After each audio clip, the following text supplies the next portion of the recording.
Testing, testing. Hello, people. Testing. All right. How is everyone doing tonight? Hope you're doing well. I hope I sound a little bit better. I'm not sure. Maybe it was already pretty good before, but I set up a decent like condenser microphone and now we're live. So we're gonna call this, I think, the Surfcast. So this will be the Surfcast number 2. And it will sometimes it'll be like a full-blown AMA the entire time. Um, Other times, like tonight, I'm going to kind of give you guys an update on where we are and where we're going, and then leave it open for some questions at the end. Other times, it might just be, shorter, and I just want to get some information out to you guys. But in general, I really like doing it through voice. It's just a lot, I don't know, it's just a lot more fun. It feels a lot more interactive. And my carpal tunnel isn't quite as bad when I do this, so that's nice. So what were we going to talk about tonight? And I want to see if we should prepare a little bit. I haven't really played around with Discord much. How do I mute everybody else? Because there isn't really going to be questions or anything during this first part. So let me see. Goodness. Okay, I think I see it. I'm just turning off the speak permissions. So it'll just be me for a bit.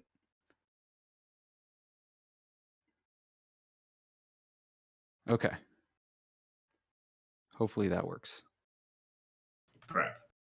Nope, didn't work. Does anybody know? Is there like a... Possible. I know the Wall Street Bets has it turned off.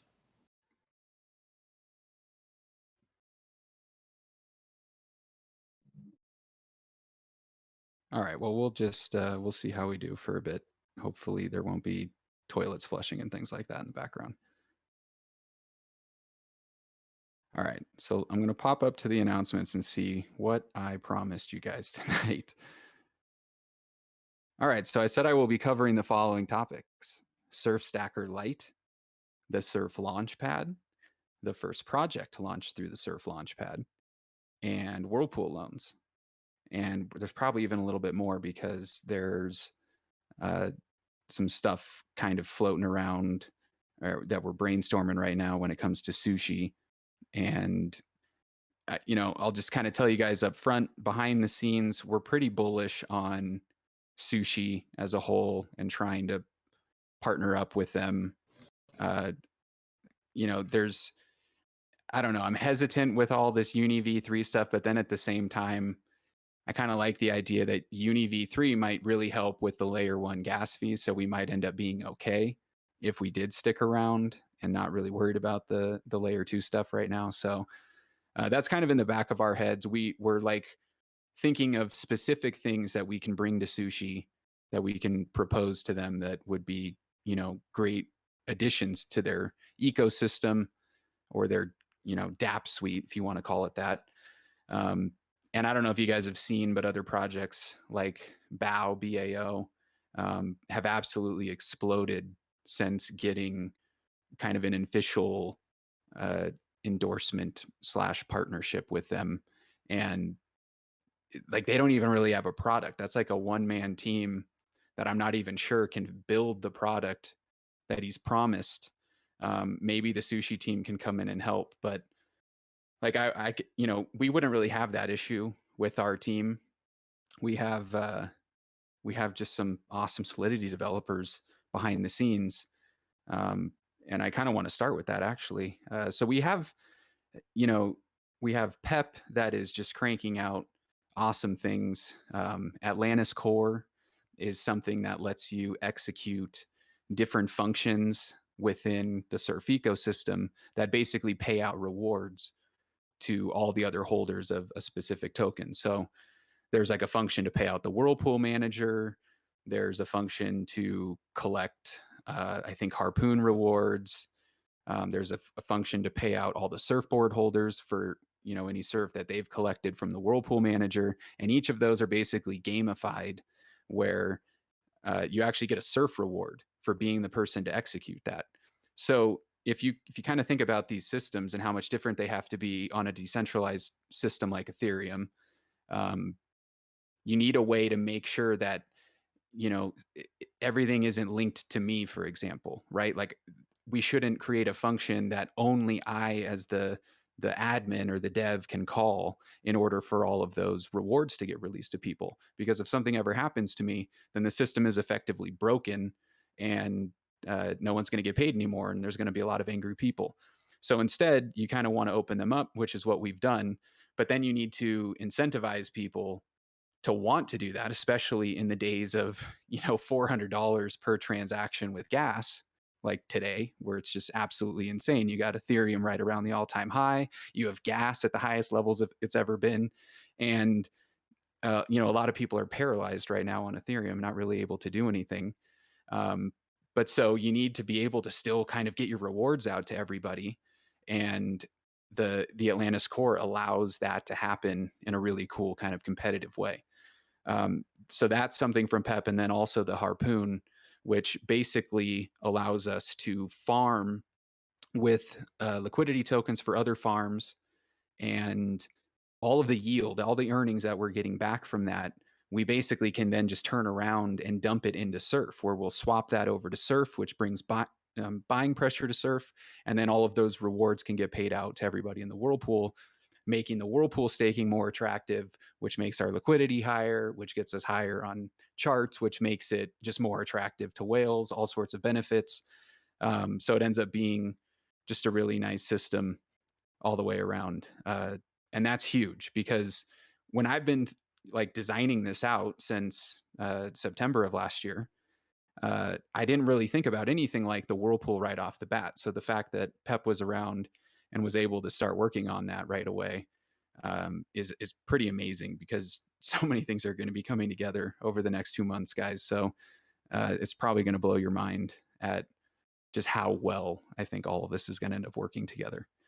And so then we also have Soul Dev, which you've probably heard me talk about him a lot. And so that's basically short for Solidity Developer.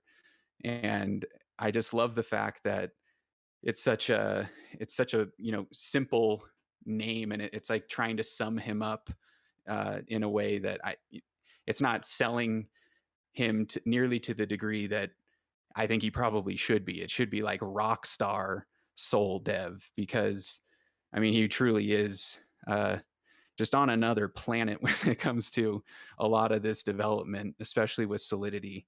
And as a community, I would just say that we should feel very, very lucky to have someone like this, excited about the ecosystem, excited to build for all of us, basically, because it's just the highest quality work. And he's someone that, like, I haven't even talked to him like this before. We're just kind of doing this back and forth.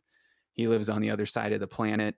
And I just feel like, it's been very easy to work with him. He requires almost no detailed instruction on things. It's like you just kind of give him the specifics, and he's just gonna give you something incredible. So a lot of what we're going to be talking about tonight is going to have to do with Soul Dev and a lot of his projects that he has. Um, and, you know, hopefully just kind of getting you guys up to speed on the exciting stuff that is right around the corner here. So let's kind of jump right into this. So the Surf Stacker Lite, obviously, right now, many of you are aware of Surf Stacker. The line is hardly moving right now, and it's there's just not really anything else going into it right now. But that's going to be changing very soon, and I think it's going to be moving pretty quickly. But in general, I'm just going to say Surf Stacker has 4 to 5 times the amount I thought it was going to get into it. Um, it's just going to take time to work through that much of the supply that's in line. So we're thinking about deploying kind of a second version where everyone's position in line will be transferred over, but we'll remove the 200 plus thousand that are in line for the whirlpool manager, just so that we can kind of move through the actual people first. But Surf Stacker Lite now, which I'm going to explain in a sec, is going to be one of those things that's feeding into Surf Stacker. So hopefully, things just kind of get moving either way, and it ends up actually being a fairly safe place to just kind of have some money parked, because you just kind of have that guaranteed 15% coming back out, and you'll be able to easily math it out to figure out how long it'll roughly take you to get through the line, based on how much is coming in from Surf Stacker Lite and the next project, which I'll be talking about tonight. So Surf Stacker Lite is super similar to Surf Stacker, but it's going to have a couple cool changes. One of them being you will be getting dividends for being in line. So as new deposits come in, there's a certain percentage of that deposit, I think around 10%, but all these variables they're not finalized yet. It's always something I just save till the very end when we're kind of playing around with things in testing, or I can kind of think through things for at least a couple hours, where we go back and tweak all these variables that we've just made it easy to modify. So if I'm ever kind of dropping percentages weeks before any sort of like official announcement on something, and you guys have probably already seen this, but like numbers are going to change, and it's because I'm just thinking through things more, and sometimes I'll pivot entirely even when it comes to a concept within what I'm working on. Like the towels were changing almost every single day up until the day I got the announcement out, and it wasn't until that day or the night before that I finally was like, oh wow, this is a really cool system. I'm excited about this. I'm going to trade this. I'm going to use this. I was pleased with it. I'm typically a very kind of tough critic with my own stuff.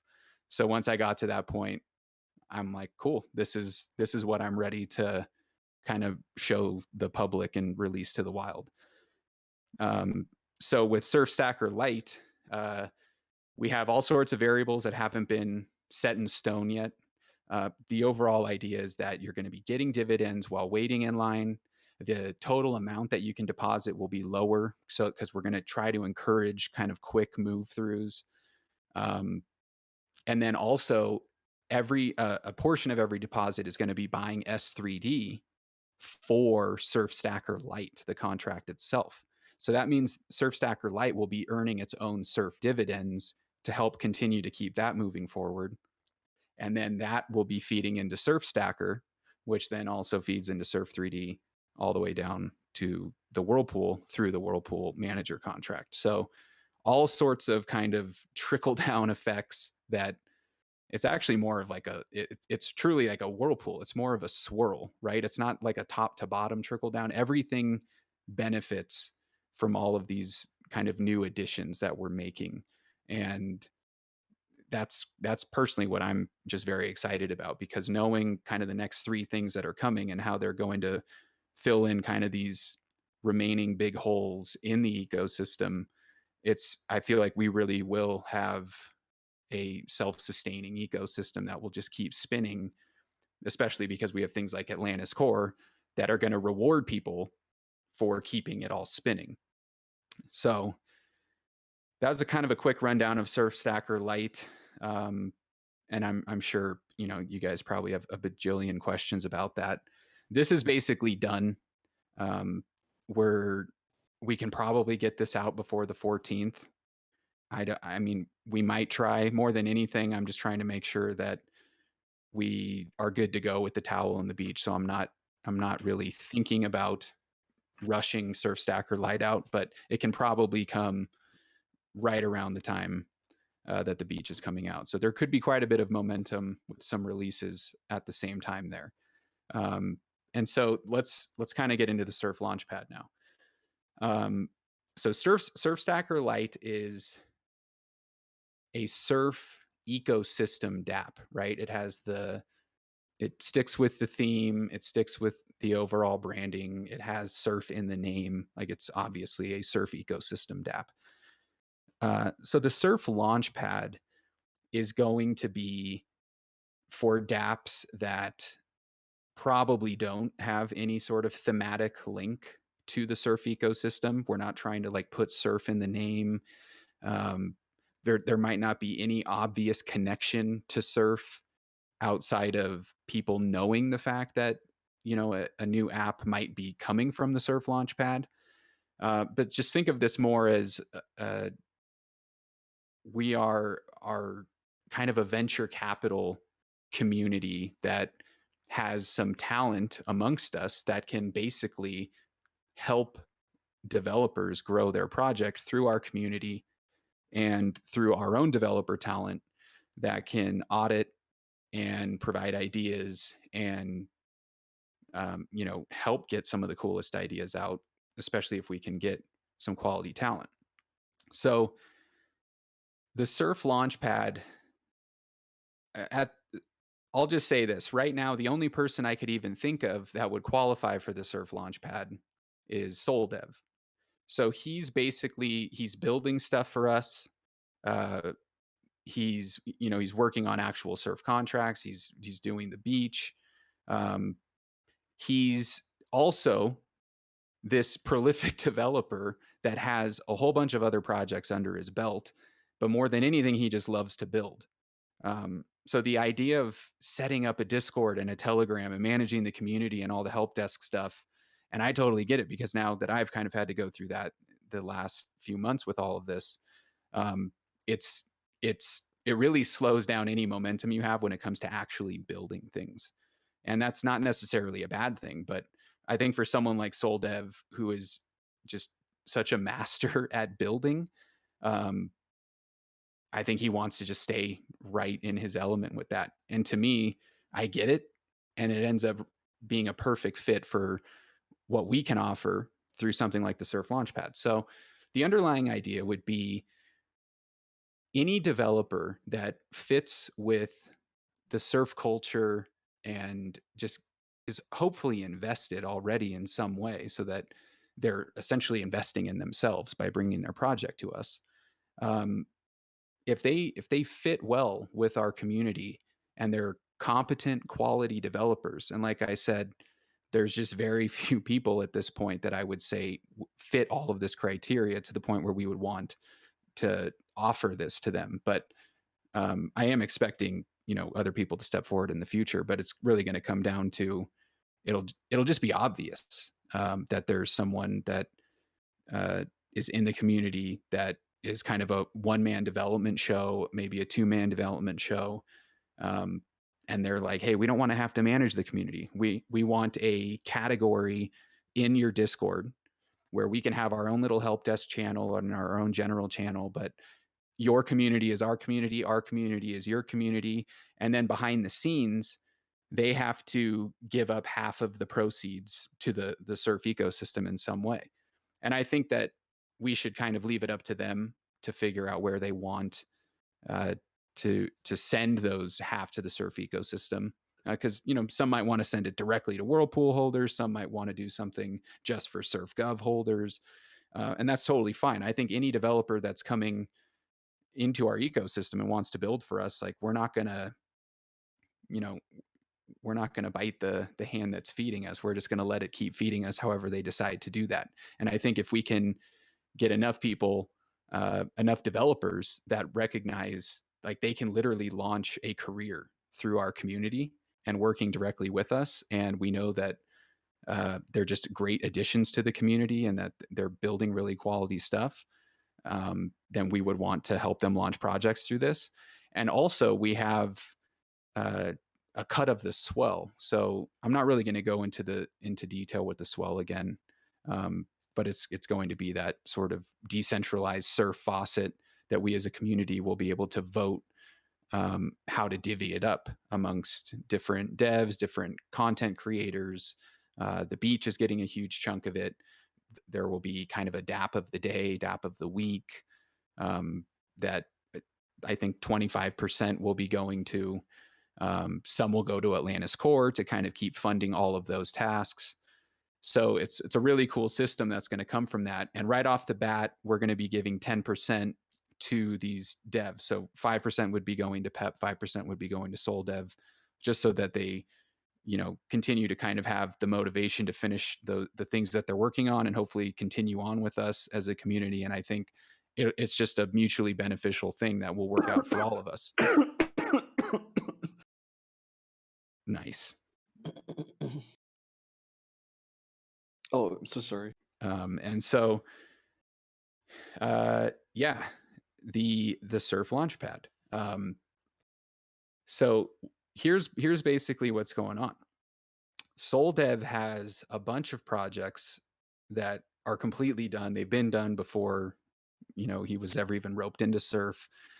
Um, there's truly this amazing one that him and I have been talking about for a couple months and really figuring out the best way to integrate it with this. And it's the reality, guys, it's one of the reasons I can kind of come out and just be like, you don't understand what's coming. Just please be patient.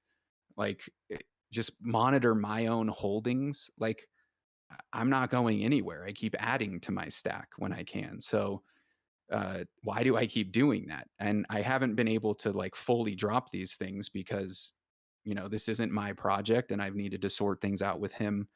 Um, but there's just reasons that I've been very comfortable about this for a long time. And what's kind of happening behind the scenes, there's just a lot of really quality individuals with a lot of talent that are recognizing that they want to basically give all of that to Surf because the momentum is insane. They get what's trying to be built here. And it really just feels inevitable that there's just going to be an absolutely monster run for us because there's just too much positivity coming from us and great ideas that are falling into place. So we're at this place now where SolDev is ready to have us launch this project, and we're basically going to make it the first Surf Launchpad project. It's really cool. I'm trying to think how much detail I can give you guys on it right now. I don't think we're like more than a day or two out of being able to give you specifics. Like this, this is a completed project. It's one of the slickest crypto UIs I've ever seen. Unbelievable animations. It's so clean. The project is basically a mix of Hex, Uniswap, liquidity, that kind of the concept of providing liquidity and getting paid for it, and your typical sort of pyramid hourglass setup where there's kind of a scaling curve when it comes to the rewards and the dividends. So it's a really cool concept. It has all of the bells and whistles that you would want in terms of stats and historical tracking. And I think it could be huge. And so here's what's crazy. This is a done project. It has nothing to do with Surf when you look at it. Actually at the bottom of the website right now, there's kind of a really cool little note that says this is part of the Surf Finance DApp suite, and maybe we'll change that to specifically say this was a Surf Launchpad project. But basically, the Discord that we're going to link, the Telegram that we're going to link, are going to be the Surf, or maybe not for Telegram. I'm not totally sure, but for the Discord, it'll be the Surf Discord, and we're going to try to get them directly into the category that we're setting up for this DApp.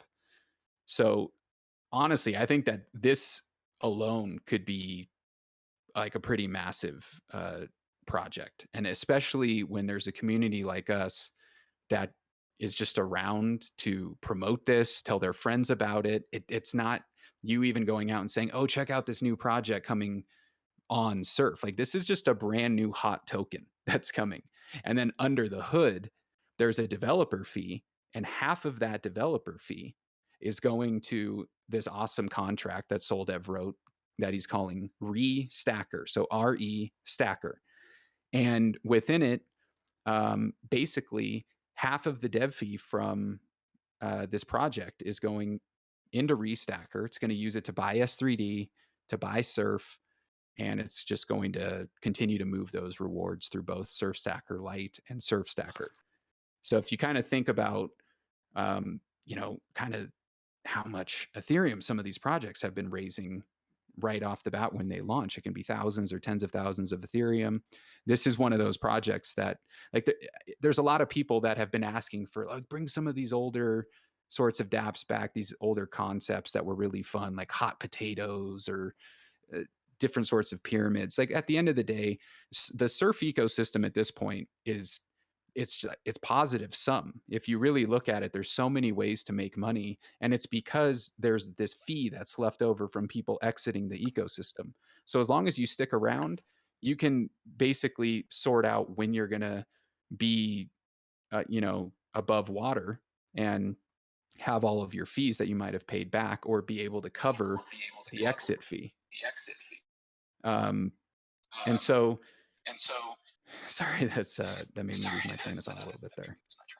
um, oh, so we're talking about his app. It could be huge. um, yeah, and so I believe that it's truly a gorgeous app, dApp. And I would guess a lot of you guys are just going to be kind of excited to invest in it. But you're just going to think about this. You're going to know that this was made by Soldev. Like, he has just been sitting on this thing for months at the minimum, and it's just amazing. And the fact that this could have been, he could have just chosen to launch this at any point in time. He could have done this before Surf. He could have done it after Surf and probably made a killing. But he's just someone that keeps building all sorts of other amazing ideas. So, uh, you know, this is a kind of a great example of how Surf can end up being your canvas, and it can be done in a way that is super beneficial for everybody involved. So, something I'm super excited about. I think you guys should be very excited about. There will be specifics about this, um, coming very soon. There will be full announcements and everything. I just kind of finalized it all with him in the last couple days. So I wanted to get you guys updated on that, because this is another thing that could be coming out very close to the 14th, maybe a little bit after. There can just be so much momentum from these releases, guys. So it's a really cool thing, and it could end up providing an unbelievable amount of value to the surf ecosystem and creating another really effective arbitrage opportunity that just keeps the wheels of our system turning. Okay, so my last little bullet point here before I'll jump into some questions, and feel free to, if you have more questions about any of these things so far, add those to the AMA questions channel, and I'll answer what I can right now. But I think for the most part, I've kind of gone to the level of detail that I want to for now, but we'll see. So this final thing is Whirlpool loans, and so I mean, I want to start with, I want to be able to talk to you guys every 1 to 2 weeks like this, and just give you a breakdown of where we're at and where we're going. And the Whirlpool loans is in the brainstorming phase right now, but we're feeling really good about it. And I just think that there's kind of an obvious, solid approach that we can take. And if we can pull this off, um, it could be massive. It could be something that easily puts us over $100 million market cap. So I think it's probably something that we should pursue. And some of the biggest surf holders are talking about this. This actually is an idea from Martyr, who hopefully he doesn't mind that I said that. But there's just some really quality collaboration going on, especially in the Beach Boys. And this is one of those things that has come out of that. And so I'm doing a ton of brainstorming on this right now. I think that this is something that I would like to figure out for kind of the first Whirlpool upgrade we want to do. And I'll expand on this a little more as well. So the Whirlpool upgrade that we're sort of working through right now is potentially going to be very sushi centric, because we would love to get, the bow treatment, when it comes to sushi, and have some incredible sort of partnership and working development relationship with them, and both of us can basically profit off of each other's innovation and quality communities. So, one, we're offering only the sushi holders the towel airdrop, right? So there will be, I think it's 4,180 available just to those sushi holders, which is pretty cool, right? We're not reaching out to the uni people at all. We're just trying to we're trying to woo sushi a little bit. Saying that because they have a quality team, they have a quality product, and they've weathered their own storms the way that our community has. So I think it makes a lot of sense, and I know that our internal team, like I know Tide Rider's really bullish on sushi, and at the end of the day, like it's the guys like that that I really trust, that I want to make happy. I want to listen to their recommendations on things. I want to hear what they have to say about it, and I think the reality is it's a high quality decision for us to move forward with it and really woo sushi and try to get a direct working relationship with them. So we have the towels that only the sushi holders can earn, and then we're thinking about transferring, basically having a whirlpool upgrade where all of our liquidity will move to sushi. So kind of for the people that aren't aware, Sushi Swap is um, it's a fork of Uniswap, and they're just innovating more than Uniswap. So they've just continued to add all sorts of great features. They've made it so supplying liquidity anywhere, I believe, on Sushi Swap will actually earn you sushi.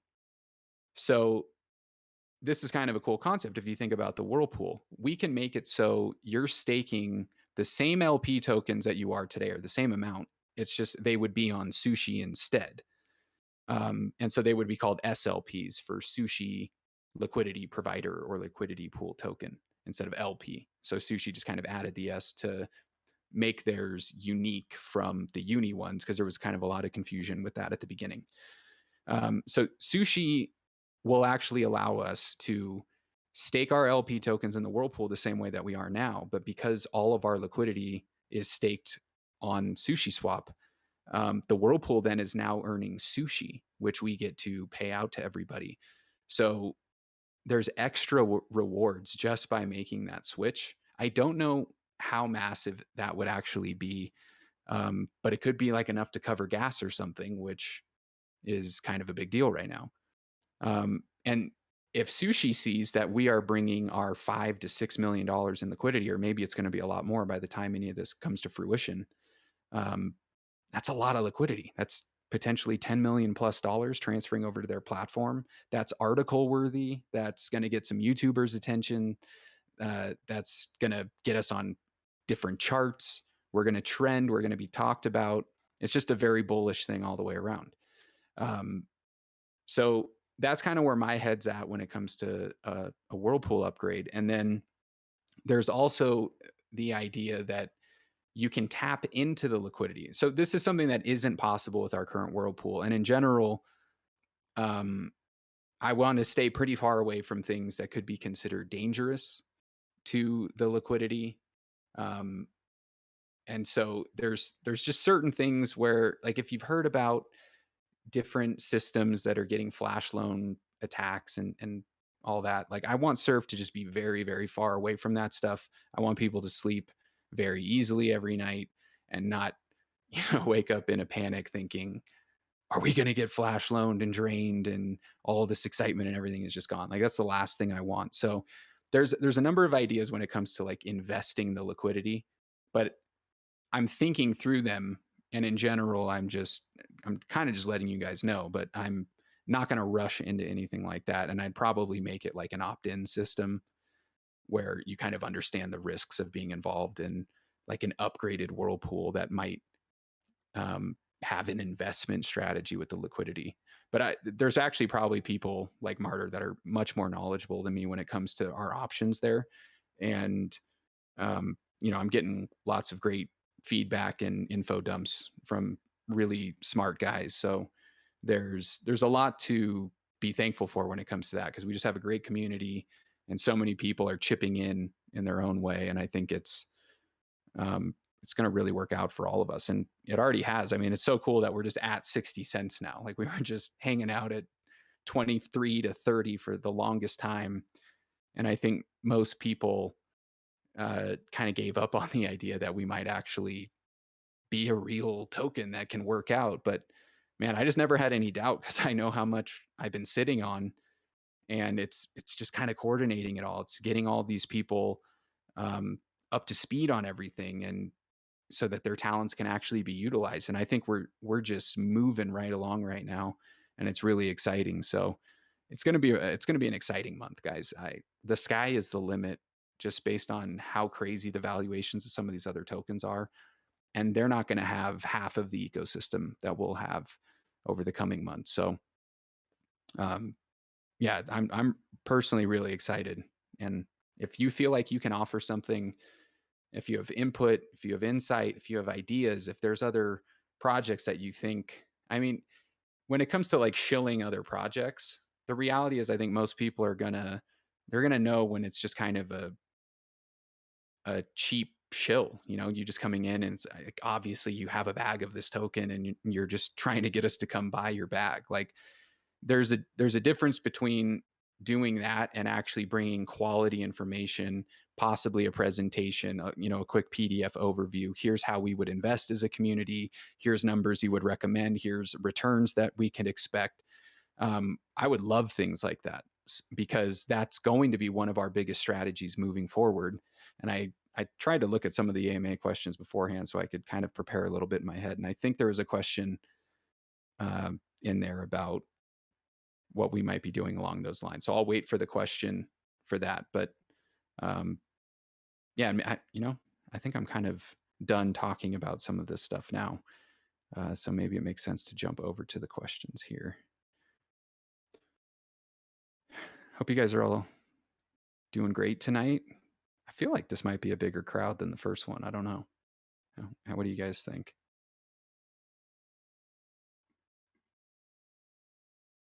I haven't been paying any attention to the chat. I guess that's probably a good thing, though.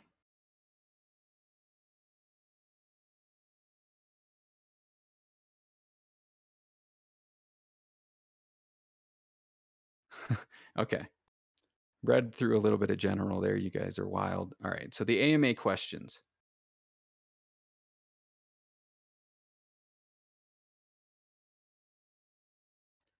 We are going to start off with any chance Surf will migrate to a non-Ethereum platform?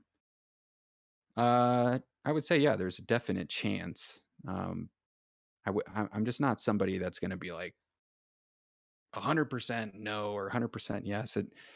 We got to see how information changes over time. We got to just pay attention to the data that's coming in. And I mean, are we going to migrate from Ethereum right now? No.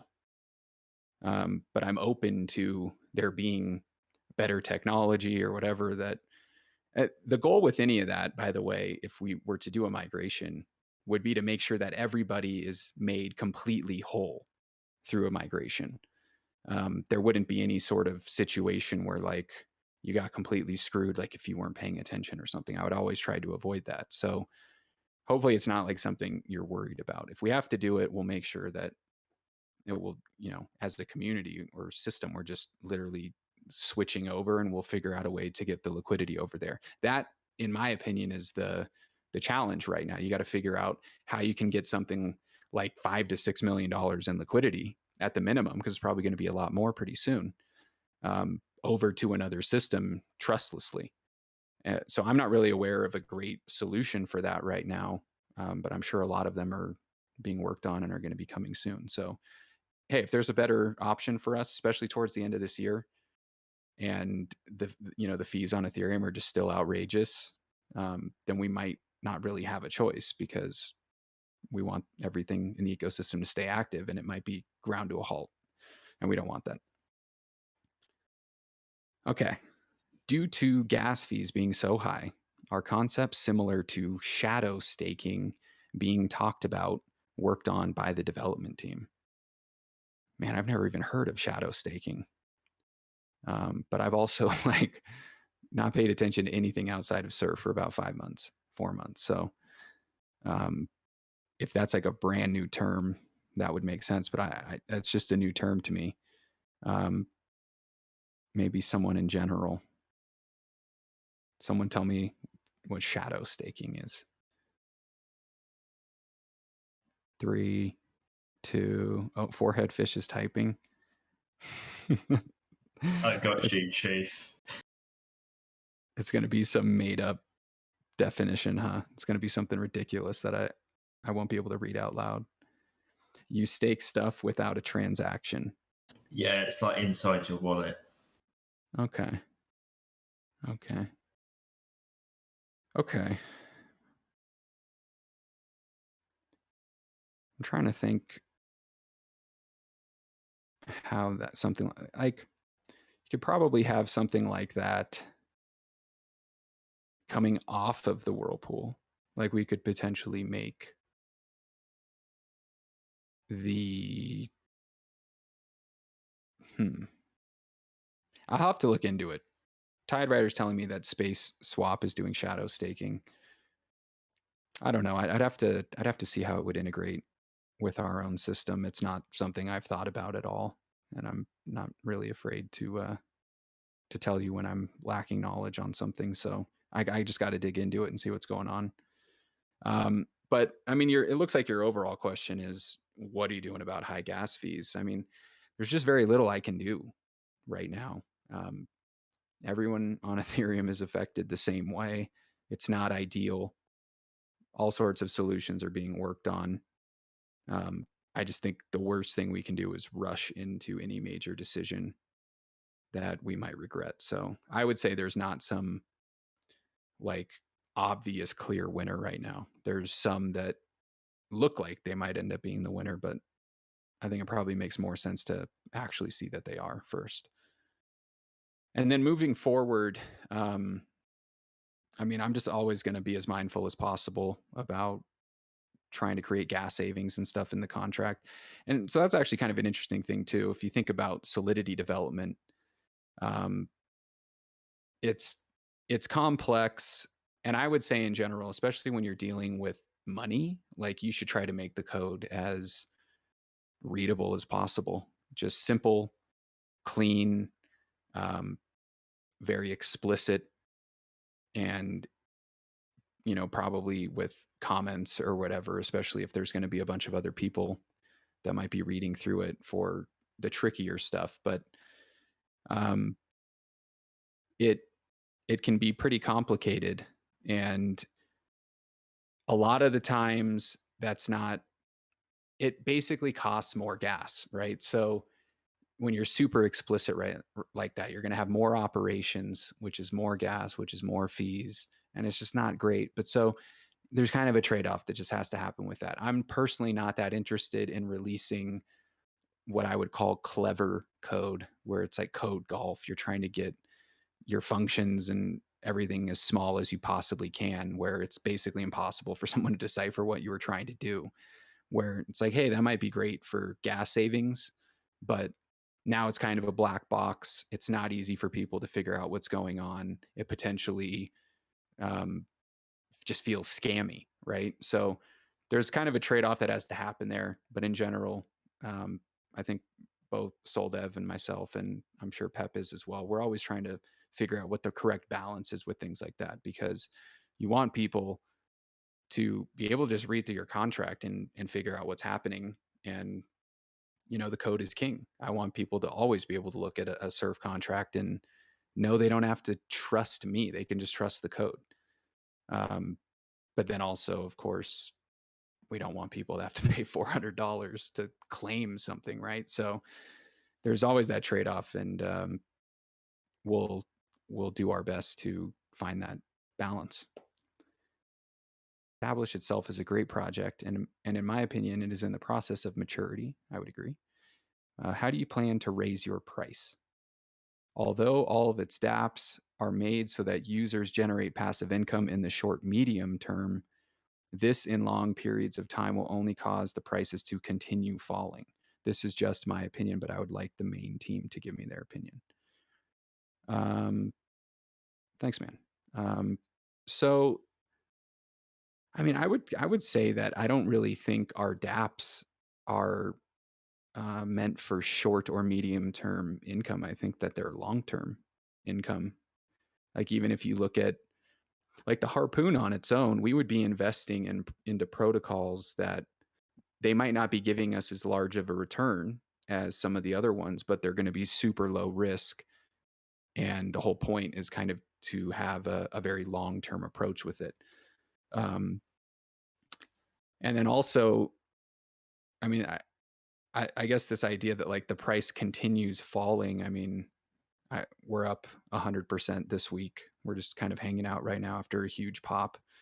There was a decent amount of, Ethereum value that got sold off the day of our big jump, and our liquidity ate it pretty nicely, which is another huge benefit of our liquidity pool. So, I think that we're on the right track. I think there's going to be a lot of upward movement in the price just based on all of the stuff that, I've talked about tonight, and even the towel and the beach that's going to be coming out here pretty soon. It could be crazier than I think any of us can anticipate right now, just because so many things could be falling into place at the right time. So I'm pretty bullish overall, but definitely, get involved, ask more questions. If you have more specific ones, we'll always try to help you with that stuff. I want you to be excited as I am, because there's reason to be. And anybody who isn't, it's like I just got to be able to sit down and talk to them about what's going on, because we're at a $5 or $6 million market cap. It's just almost criminal. So there's lots of value here, and I hope that it's something that newcomers are quickly recognizing. Next question here by 5 options. Will we buy a football club with community locked liquidity in 5 years and vote on which players to buy with SurfGov, or rather a Formula One team? I mean, you're asking a question that I can't really answer, because that'll be a community governance decision at that point. That sounds like a great idea, though. I love that. That would just be so cool. Like if we figured out a way to like get a sports team together, man, that would be huge. I hope so. From Nitroslav, do you also hope that this time Anakin won't turn evil and will live a happy life every time you watch Star Wars? Oh yeah. There, as bad as those like prequel movies were, I really enjoyed the romance, because I've always had a crush on Natalie Portman.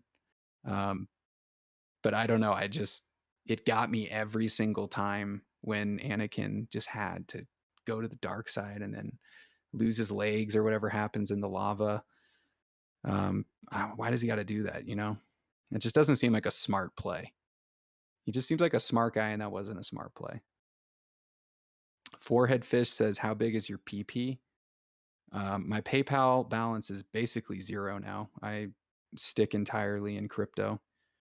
There's just no point in using garbage centralized systems anymore. Yeah, I see your top Kex. Bruh. 40 till 5 asks, boxers or briefs? It's more free balling right now. It's neither. I mean, there's just like a lot of sweats, sweatpants, and lounging around. Like, there's nothing to do. You know what I mean? It's just I sit around and I communicate with you guys. So there's not a need for all these layers and things like that. Long time, Lord W says, long time listener, first time caller. Nice. Can you talk about why potential for impermanent loss shouldn't deter people from staking LPs in the whirlpool? I've asked about this and I'm no longer concerned, but perhaps while people are listening, you can touch on this a bit. Sure, man. That's a great question. So impermanent loss is going to be a big deal when you're staking liquidity on, or you've added liquidity on Uniswap for a pair that has a lot of volatility, and you're potentially going to miss out on huge runs either way. So when it comes to the whirlpool, you're earning surf on top of the normal liquidity fees that Uniswap is already paying you. And the way they pay you is by simply increasing the size of the liquidity pools that are backing your LP tokens, because your LP tokens simply represent a percentage ownership of those liquidity pools. So every single trade that rolls through Uniswap, 0.3% is going towards the liquidity pools. So over time, just by waiting it out, you're earning Ethereum, and you would be earning Surf. And that's why we call the loss impermanent, because the longer you wait, especially if like the token, for example, Surf kind of went down against Ethereum for a few months, and now we're kind of crawling back up against Ethereum. And pretty much everybody that was staking or adding liquidity for that has wiped out the majority of the impermanent loss that they might have had. So now when you look at the whirlpool, on top of it, you have Surf that's being paid out, and it's being paid out way more than the normal Uniswap fee. So the normal Uniswap fee at 0.3% is less than a third of just what our transaction fee is for moving Surf around. We have a 1% Surf transaction fee right now. That entire 1% is going to the whirlpool. And so not when you're in the whirlpool, you're not even competing with the LP tokens that are in the community locked liquidity. Those are not staked in the whirlpool. They are not earning any Surf. So I actually think if you were to go to the Surf Finance website, I'm there right now. Let me see. It says we have 4,446 LP tokens locked as a community, equaling 5.37% of the total supply. So that's 5.37% that you're not even competing with for all of the Surf that's coming in from the transfer fee. You're only competing with the other people in the whirlpool. So you're making substantial rewards. Substantial. I mean, even when you don't factor in the bonus payouts that have been happening and are going to happen through the 14th from the first 100 days of the whirlpool being open, we don't have very much volume right now. I mean, I know we kind of did the day that we popped up to 60 cents, but our first day when we launched in October was a $30 million volume day. I think that we can easily get big days like that back. I think our average can be 5 million plus every single day. So you start factoring through how 1% of that every single day is being distributed just amongst Whirlpool stakers. You realize that's a lot of rewards. So there's really no reason to think about impermanent loss at all. Surf, I think, over time is just going to go up in value. That's how everything is designed. And the more people that we get in right now, like every new person, especially that comes in and stakes in the whirlpool, they got to pay a fee to get out. And that fee is large enough that the rest of the ecosystem basically benefits by that person getting out. So it's this really weird concept where you want to bring as many people in, and then you don't really care if they leave, because now your share of the passive income has increased and they had to pay the fee to get out. So, that's obviously a reason why, if you're not a long-term investor, I would say avoid the whirlpool. And who knows what that fee will end up at, right? That will be something that's fully in control of by SurfGov holders at some point. Hopefully some point in March. It's something that we're working through, but I think that the momentum that we have with Sushi right now, we should try to stay focused on. So, man, I think I'm still answering Laura W's question, or probably on the tangent of tangents. But yeah, that's why impermanent loss shouldn't deter you guys. It really shouldn't. Just look at the deployer holdings, right? Those are my holdings. I'm just chilling in the whirlpool, and I don't really care about the impermanent loss. I'm stoked on all of the Surf that I've earned, and I know how valuable it's going to be. So it's a system that I think a lot of people are going to want to be involved in, and it's only going to get better if we move over to something like Sushi, where I'm also paying everyone out Sushi rewards. I mean, and they're up, I think, 12 to 1500% in the last month or two. So lots of people are paying attention to them. Their market cap is huge. They can make our market cap huge, and it can just be a wild ride. So don't let it deter you. Next question here from Hard Knocks. Are collaboration talks with the Sushi team ongoing, or is this something the Surf community should try to jumpstart? Even with the upcoming towel airdrop for Sushi holders, I don't see much mention of Surf in their Discord lately. And it seems their onsen farming An upcoming bento lending program would be great for both surf and sushi. Yeah, talks are ongoing. We're basically at this stage of like going back and forth with them on what sort of proposal we might want to submit. Um, it's pretty cool. I I think it's gonna work out. There's really no reason not to be honest. Just like Solidity dev talent is pretty hard to come by, and when you look at the market caps of some of these tokens, and they just don't have the talent to even create what they said they were going to create. Um, there's no reason that we shouldn't be able to partner with someone like Sushi. And I'm not trying to talk about myself. I'm talking about the guys like Pep and SoulDev that um, are creating really cool, innovative things. And, hopefully I can make everyone proud as well as we move forward. But there's just a lot of talent here, and it would be stupid for another team to not recognize it. Okay, next question here. Will there be a concentrated effort to get channers on board with our coin, or are you more interested in reaching the general audience? No, I think there will be a concentrated effort. You're kind of looking at it too, man. This community grew out of nowhere from Tide Rider basically going to the biz community and saying, um, hey, we're making a token for you guys. All the rugs that are going on, all the scams that are going on, like, we're your safe haven.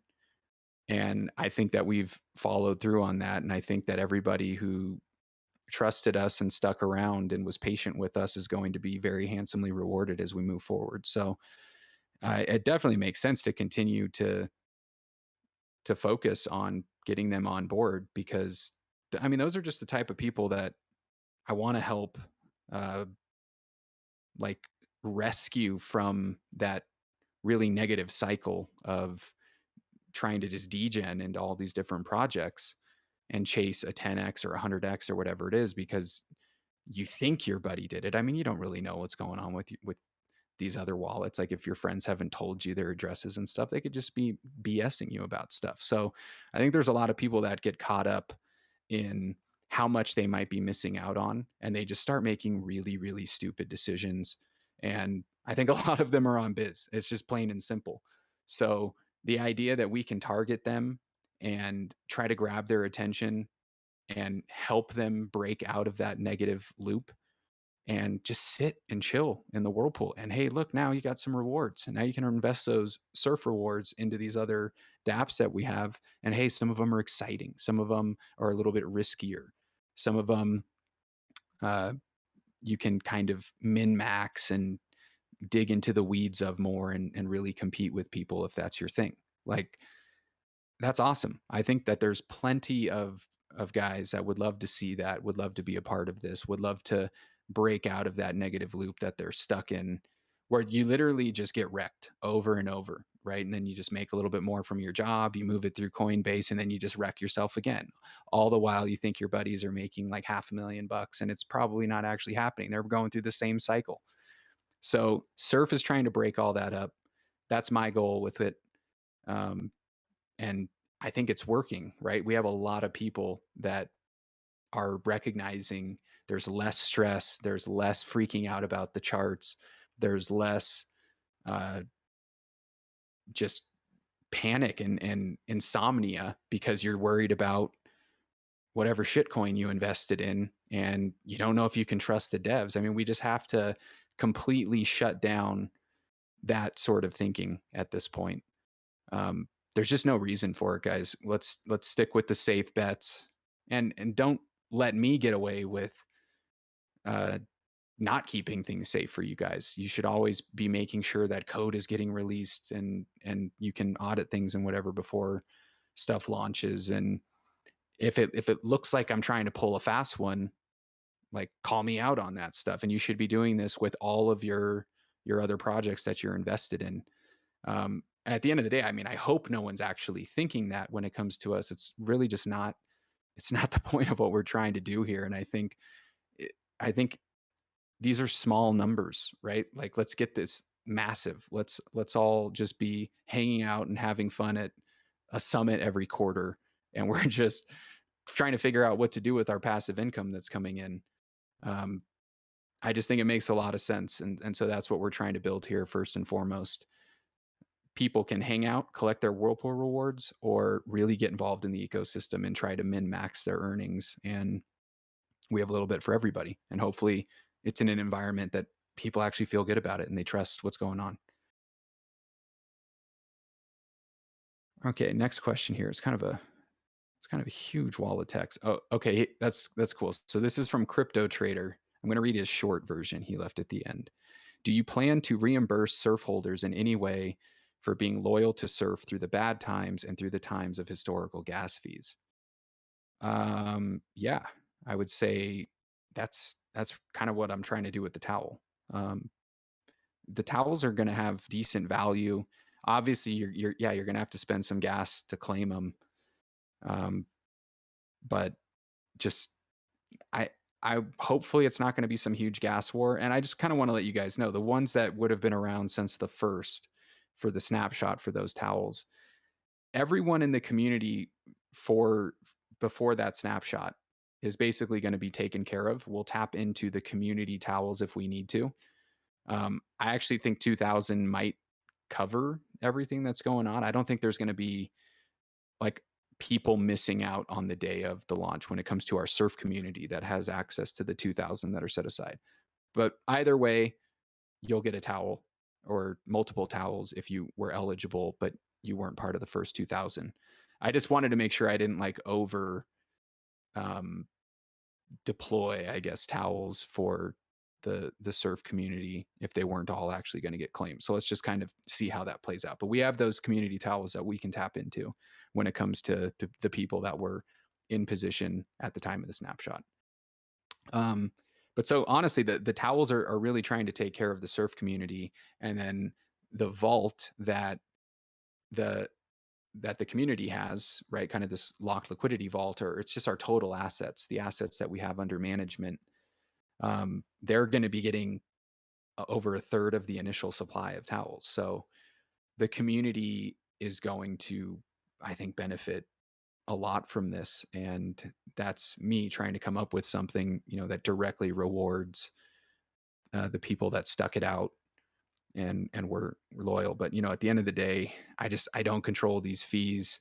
It would bankrupt like any of these dApps if they had to pay for everyone's fee. It's just the nature of how the system works for now. And hopefully when we get things like EIP 1559 coming out, which I'm hearing is in the summer, that's kind of cool because it'll make Ethereum they're kind of deflationary, actually, I believe, because there's a base fee that will be part of transactions that will be significantly lower than anything close to what it is today. And that fee will actually get burned. So Martyr's saying there's also some proposals to emergency raise the gas limit by 20%. Cool. Yeah, that'll help a lot. I know most of these blocks are going through it like 100% right now.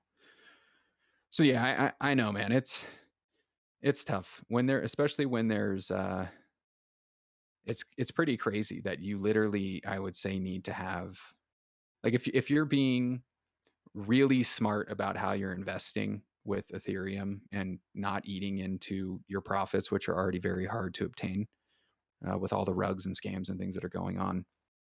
I almost think you need at least like $10,000 to start with how expensive Ethereum is.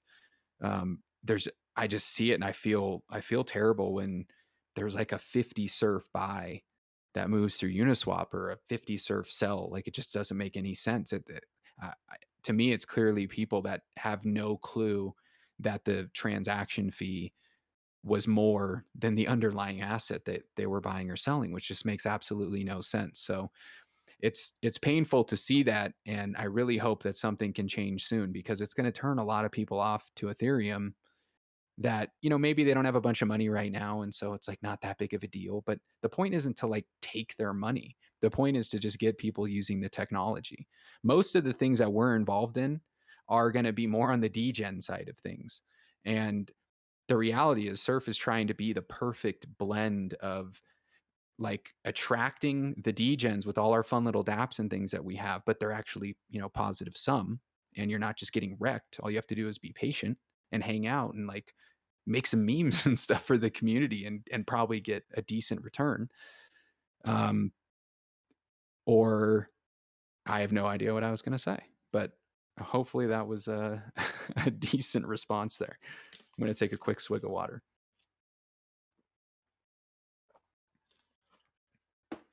Okay. Alexi asks, hi, Proof. I have a bunch of questions about the Surf Launchpad. How can we propose a project? Okay, let's start there. So you wouldn't be proposing a project to Surf Launchpad. Surf Launchpad would be a sole dev type developer that, is very competent, but doesn't want to deal with the community building and marketing and all the setup in that. And it is a lot of work. And I mean, if you just look at our Discord compared to a lot of others, I just think we have fantastic bots. We have great moderation. We're trying to kind of get better with all our informational stuff. All of that is going to continue to get buttoned up over time. We have a lot to offer, a quality solo dev or a small team that just wants to build really cool stuff and get it out to an audience that's going to have fun with it. So it's not really up for you to propose a project. We as a community are going to try to attract these developers, and we'll have articles and things out about what we're doing with this first project from Soul Dev. We'll make it clear to other developers that this is what we're looking for. And, hopefully we get some. And the whole point of this is it's just more revenue, moving into our ecosystem, more bodies, more potential talented community members that are going to contribute. So it just makes sense. And we want to bring in as many quality developers under our umbrella as we can. I think it'll be a ton of fun. I mean, just imagine if we could create like a Surf HQ somewhere and just have like these incredibly cool modern like offices where all of this stuff is being sorted out. Like you can come in and get like a place to stay at the Surf HQ and you're working on your thing that's contributing to the whirlpool. I mean, I would say I'm open to everything when it comes to that stuff. So, and I'm going to have a lot of SurfGov tokens because I'll be donating a lot to the swell. So if there's proposals for things like that where we can move significant amounts of money around to try to set some of those things up in real life, or like pay for uh, a portion of the summit fee or as much of the summit fee as we can for people that would want to go. I mean, I think all that stuff makes sense because it's not just all about gains, right? Like we're trying to get gains. We're trying to break out of the rat race while making some friendships along the way and having a really good time. So when I look around at the crypto space, I see a lot of people making gains. I see a lot of people losing, but I'm not really seeing a lot of happiness, a lot of joy. There's a lot of stress, and I think there's a lot of lies. There's a lot of scams, and it's just kind of unfortunate because the technology is so cool and it's so life changing that it just makes sense that there's a community like ours that truly can be that safe haven, the surf haven for people that love the tech, love the potential, love that this can be retirement worthy. But they also love that it's just a chill vibe, that they can contribute with memes and songs and funny gifs and poems and development work and promoting us and giving interviews and talking. Like there's just so many ways that people can contribute. Um, for anyone that might have missed my first AMA doing this, I kind of mentioned that I want surf to be everyone's canvas, and that's we're already seeing this with a number of people, and it's awesome. If you check out the marketing channel, the marketing resources channel, if you look at the landing page that Waging Bull and a bunch of guys have been working on, it's really, really cool to see this. It's like everything that I was hoping for, because I knew at the end of the day, for us to reach the point that I'm really hoping that we get to, like it was going to be a community effort. And so I'm honestly thrilled that it's really all been coming together that way. And a lot of you guys have seemingly been just as excited about as I have. So I appreciate you all, and it's gonna be a lot of fun for real. I'm very excited about it, and I hope I get to meet a bunch of you guys when we figure out the summit stuff. Okay, we're still kind of in Alexi's here. So yeah, you can't propose a project. You said, how will we decide what projects can be launched? How will they be picked? Will there be an application process? Will they be audited? Yeah, so they would be, I don't know if like we would come out and be like official 100% audit. I don't know. Maybe we would need to. Um, I honestly would just depend on the project. I'm always going to try to be as upfront and honest with you guys as I can be about stuff like that. Like if I'm reading through a contract and I'm like, I don't know, man, this guy is just on another level. I have no idea what's going on in this contract. I couldn't audit this to save my life because I just don't even get any of this math or what's happening. I'm just going to tell you guys, and if you still want to invest in it and you trust the guy, then go for it. But we'll have to just kind of play it by ear with each of these projects. But like the stuff that's coming out, this first Soul Dev project and everything is definitely something I've looked through, and it's the same super high quality code you come to expect from Soul Dev. Okay, West Virginia, to create a proposal, how many tokens will need to be locked? When is the projected time to release the swell? What's the next thing after the towel staked you want to complete? So I haven't really decided for when it comes to proposals. That's something kind of like I was saying before. Like I have variables in place, and I probably won't decide on those variables until like the day before the announcement, or as I'm typing the announcement up, where it's like, I'm just staring into a corner, just thinking really, really hard about it. Like, what do I want to do? But I think right now I had said it would be like 1,000 surf. In general, I'm going to be moving away from any like hard coded value when it comes to something like that, because we're going to have a deflating supply that we have to be mindful of. So I'd probably have it linked to a certain percentage of the supply, like 0.0001% or whatever, which would be like around the equivalent of 1,000 surf right now. But yeah, so I don't have anything final on that, but that's probably not too far off. When is the projected time to release the swell? So that's just going to be ASAP after the beach and the towel. And I'm not going to give a specific date right now, but we're going to allow you to donate towels to the swell. So we're just kind of waiting for that to get out, and then there will probably be some couple days of testing and just making sure everything is great. There's still kind of a few important variables with it that I haven't fully decided on. And like I said, I'm not going to rush something out until I really feel good about it, and it's something I'm going to want to invest in. So, or the system is as good as it could be, because obviously the swell isn't like an investment vehicle, but it actually kind of is, because you get SurfGov, and SurfGov is probably going to have a lot of value. So I don't know. But I'm not trying to rush into anything. And to be honest, it's giving dates at all is just it's just much more stressful. It's probably a lot worse on my heart and my health. It's a lot harder to find balance when there's, this like looming deadline. So I'm going to be hesitant to be giving any sort of hard date on anything, but maybe the very next project that's coming. And then you said, what's the next thing after the towel stake do you want to complete? Probably that whirlpool stuff with sushi. Yeah, it's probably just the best kind of bang for buck play we could make right now. But we'll see. And I'm hoping that I'll be able to be really pushing some things forward while Soul Dev is towards the end of February. So maybe we can get more out in a shorter time frame than I was expecting. Okay, Waging Bull asks, he says, this question is about how the democratized hedge fund management will work.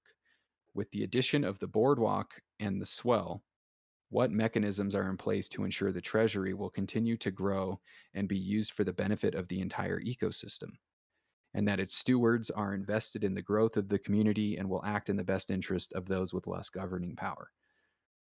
I mean, it's a great question. And it's, it's obviously kind of a dangerous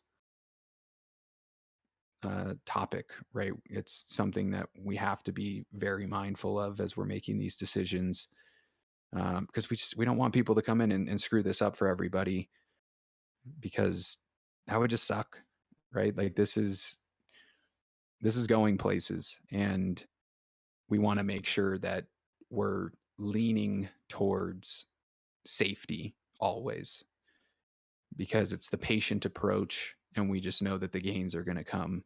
We really don't need to rush it. So the underlying idea with this, the biggest safety mechanism, is going to be we cannot actually allow the governance holders to have full access to like all of our assets, where like in a single transaction or something they could just dump and cause all sorts of chaos. There would be kind of safeguards that we would have in place, but one of them would be, if you kind of look at the community locked liquidity right now, and if you ignore the fact that we just lowered the fee to 15%, and you just say we have a 20% fee, which is where we were, or I guess let's just use 25, right, which is where we'll be on the 14th. So the 25% fee, 1/5 of that, so the same 5% as it was at 20%, is going to go to all of the remaining stakers in the whirlpool. The other 20% is going to go to the community locked liquidity, so that we can more quickly grow basically this hedge fund, right, and invest in these other things that are going to bring in revenue. So I would basically propose something like half of that amount that's going to community locked liquidity needs to move through an automated system, another contract that doesn't go to the community at all for them to vote in order for them to allocate it. It would basically run directly through something like the MPH stablecoin Harpoon that I think Pep is working on right now, so that we know that as a community, a ton of that exit fee as people are leaving is going directly into a long-term safe play that will just earn us a steady yield, and will just guarantee that we're always going to have some amount of buying pressure on Surf. And so then you could say, hey, even in the worst case scenario, if a couple really bad actors come in and figure out a way to game the governance, which I'm hoping it just won't be possible, but you just never know. There's some complicated stuff, and I'll try to avoid that at all costs. But there just might be something that gets overlooked one way or another, and it happens. I hope it won't be the case, obviously. But at least in that situation, we still have, hopefully, massive multi-million-dollar stablecoin Harpoons that just keep paying out the whirlpool, and we can rebuild. So it might be a temporary blow to our value or the price, or just painful losing a good chunk of assets as a community. But at least there were still mechanisms in place to make sure that we could grow no matter what. It's just more of a minor setback than anything else.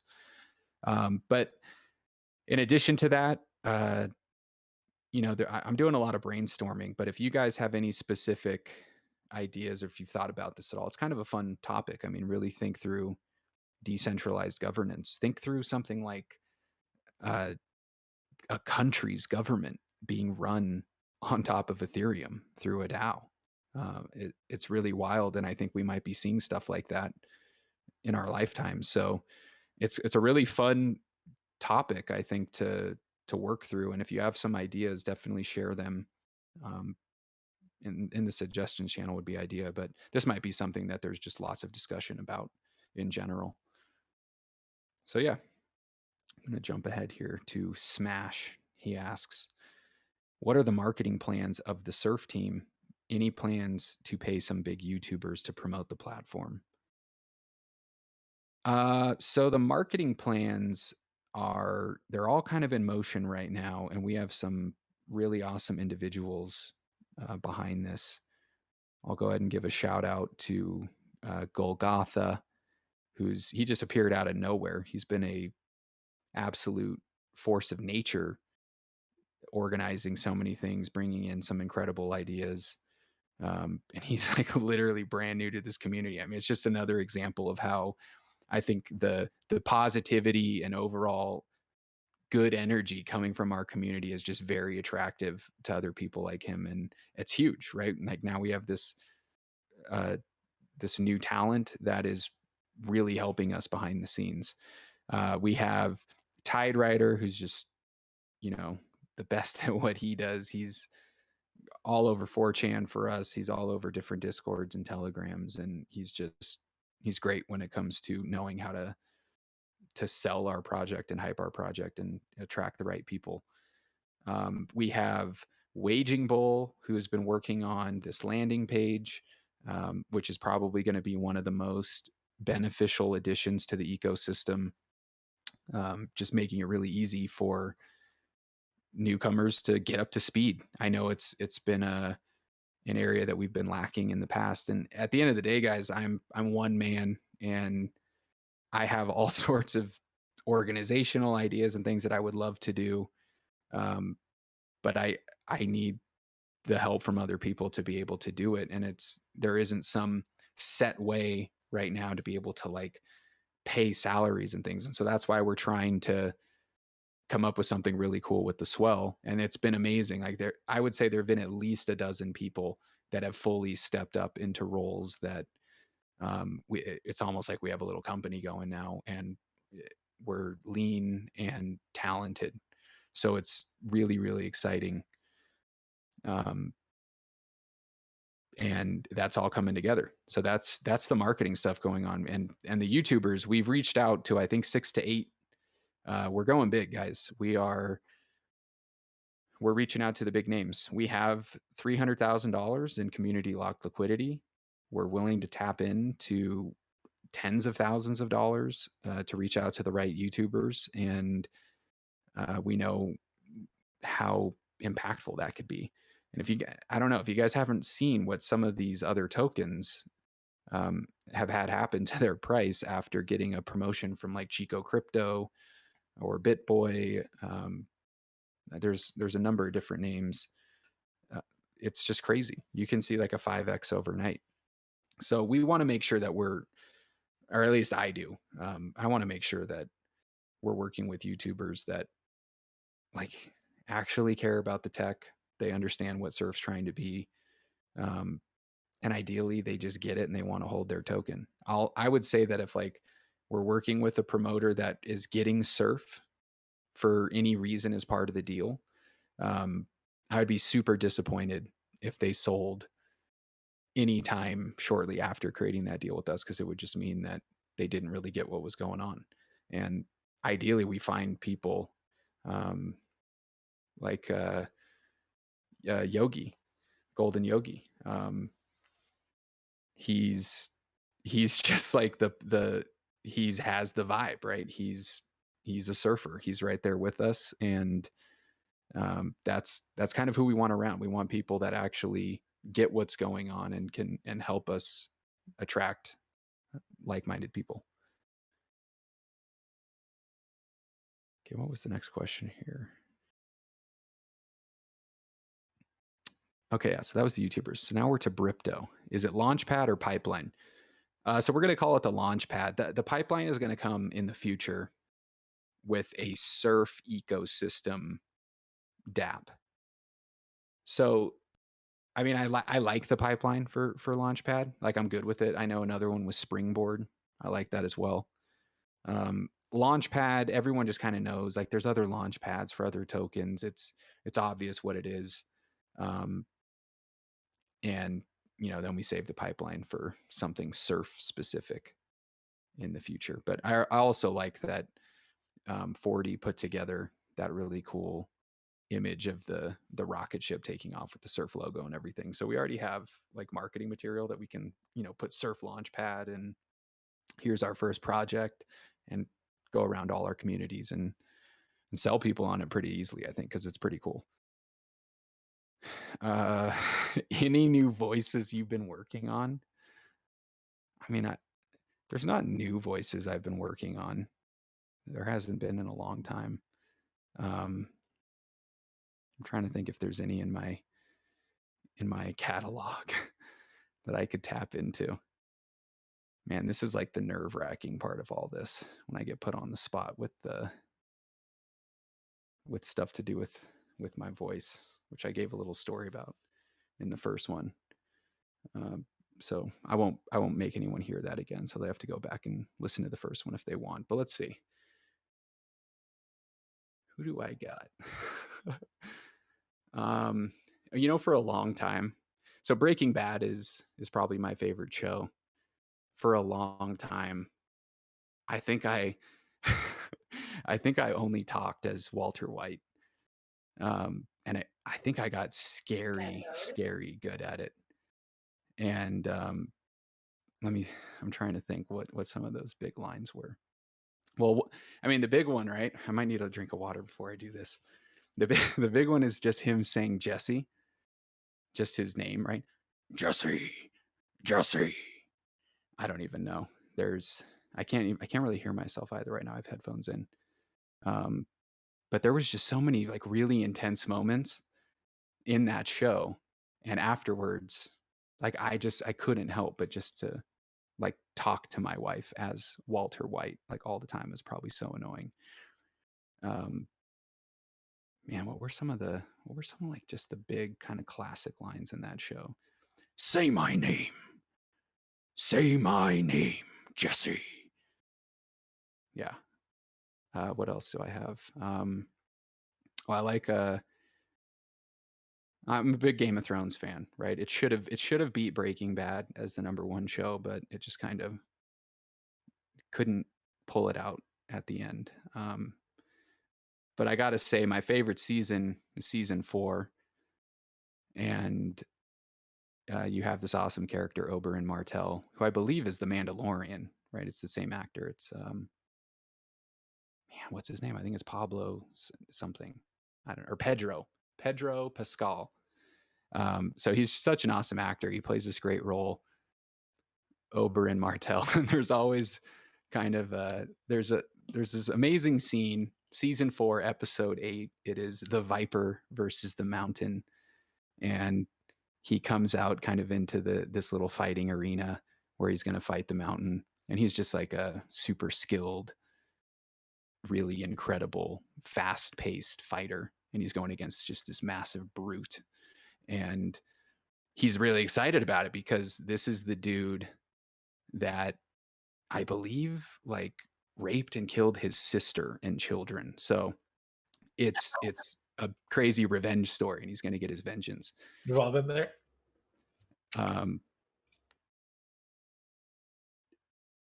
And then he comes out, and he basically I'm probably gonna butcher this so badly.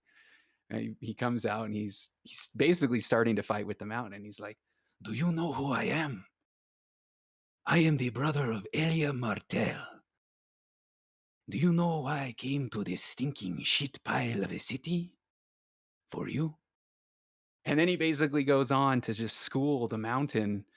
But there's some twists and turns that I'm not going to fully give away. But it's unbelievable to me that any form of media could draw out so much emotion from me. I just remembered being on the edge of my seat, blown away by just how epic that entire scene felt. And I always am quoting, "Do you know why I came to this stinking shit pile of a city? For you." So that's my Oberyn Martell.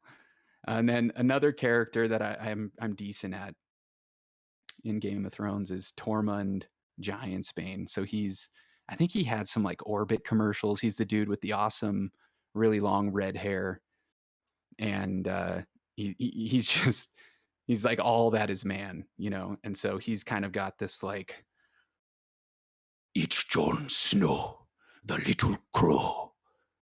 Come over here, Jon Snow, and together we'll climb the wall. I'll beat you up the wall, Jon Snow." Man, I have no idea how that sounds, but I think I can do that one okay, so it was probably all right.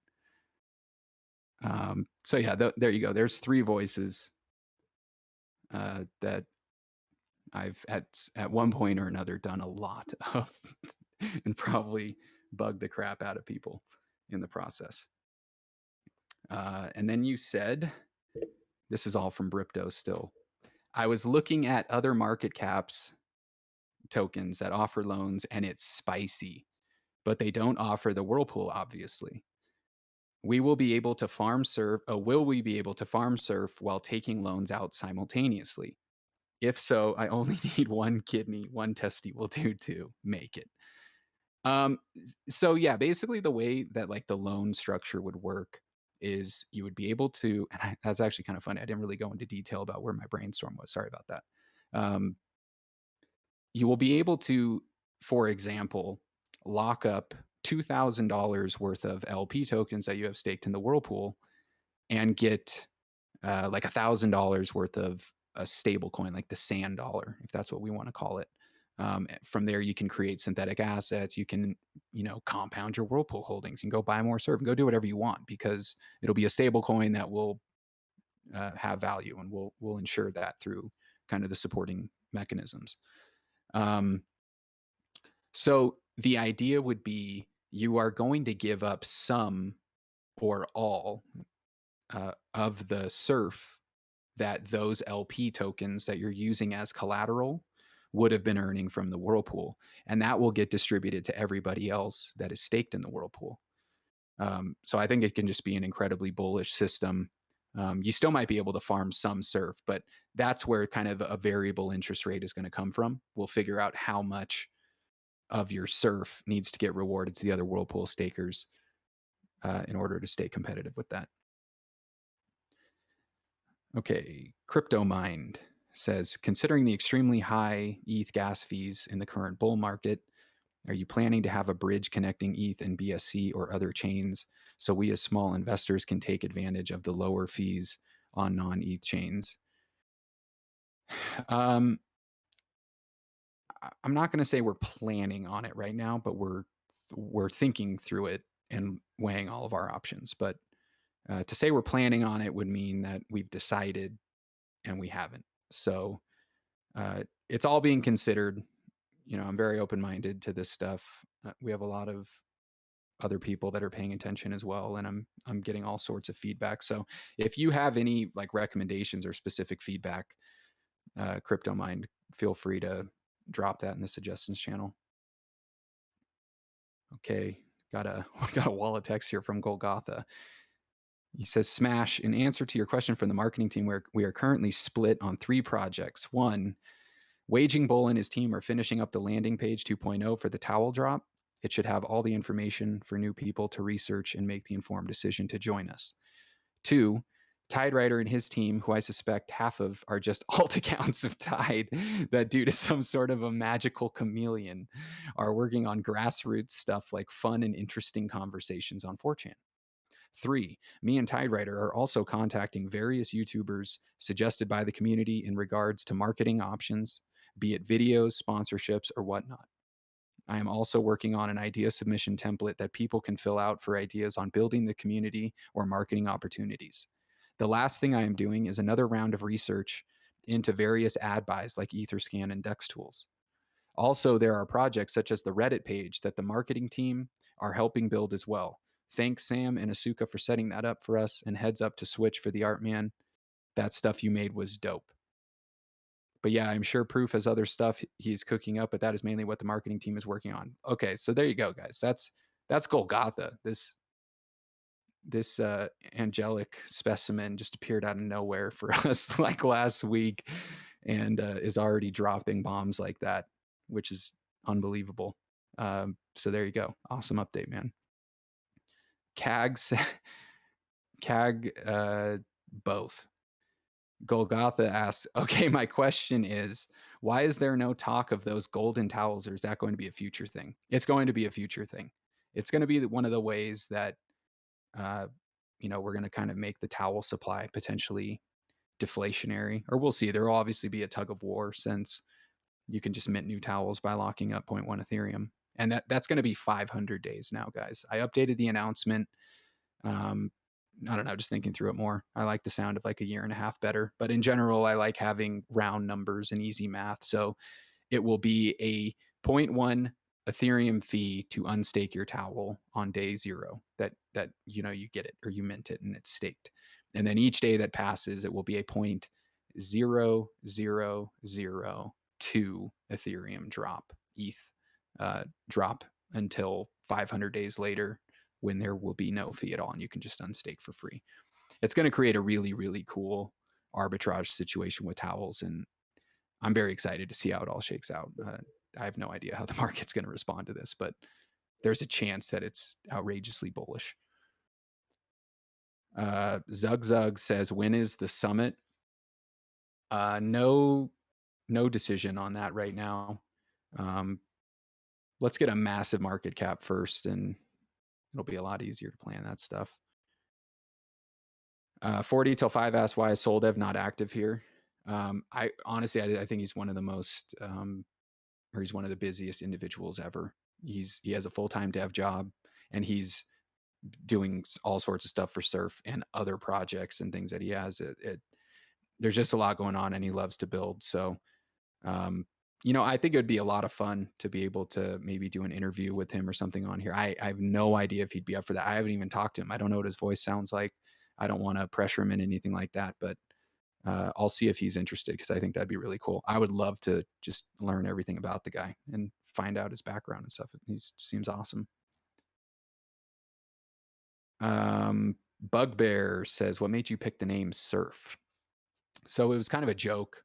It was an acronym which stood for Super Ultra Rebase Farm. And in the time we were brainstorming this at the very beginning of September of 2020, rebase tokens were, I think actually by that point, they were kind of going out of style. But they were definitely out of style by October. And so there was just this process of, we're not going to be super ultra rebase farm, but we're going to stick with Surf because we already have this big community. And the vibe just makes sense, right? It's the Surf lifestyle and the balance kind of in your life and being connected to nature and everything. I like all of that. So it made sense to stick with it. Yeah, and then 40 kind of gave you a little text answer there. Reiko Esguera says, not sure if this was asked, but are there plans to unlock Surf's liquidity by making it composable a la X Sushi and then loan that?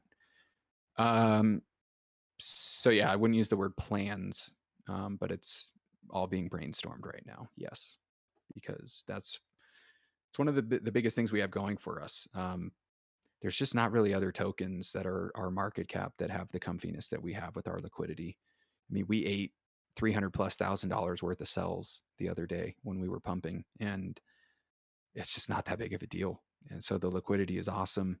And I think it's going to make us a very attractive investment for a lot of people, as it's just a matter of informing these people that we exist. We're not dead. We're not a scam, whatever they've been told or might have falsely believed. Once they just kind of know what our actual product is, I think we're going to absolutely explode. So Pure Mood says, Whirlpool on Sushi, how could you borrow against LP position if it's staked in contracts on Surf?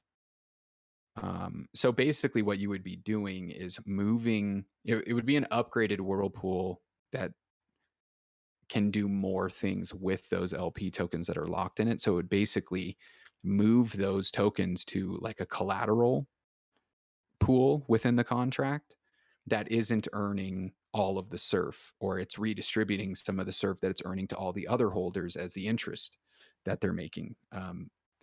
So it's all very possible, and it's like the sound way to do loans because everyone can then be their own bank, right? Like they're just giving their own collateral, and then they need to make sure that they're keeping that collateralization amount above the appropriate level so that they don't get liquidated, which will be other people will be incentivized to come in and liquidate a position that doesn't have the correct collateral requirement anymore. So It's all possible. I would look into something like MakerDAO if you're interested in this and see what they're doing with DAI, which is kind of an algorithmic stable coin. But yeah, so it's possible. And I believe, just from what I'm aware of right now, it can be done safely. So, but it's, a big concern, and something I'm always prioritizing when I'm thinking through things. Also, is it possible to auto compound gains from the whirlpool? Um,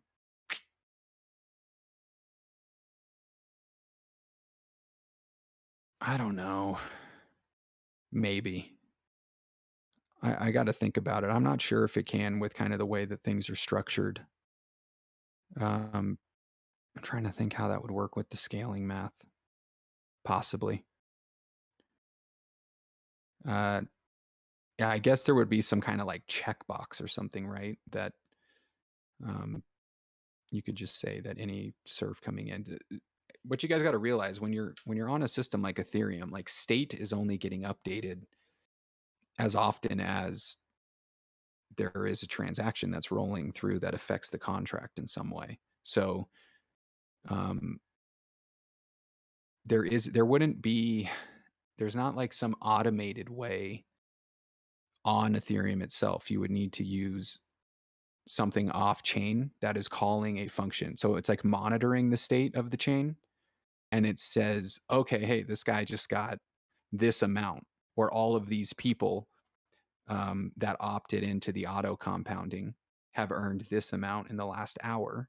And now there's some like off chain function or server that's calling a function, and it has to pay a gas fee that will then update their actual balance or whatever, so that their gains that they got are compounded.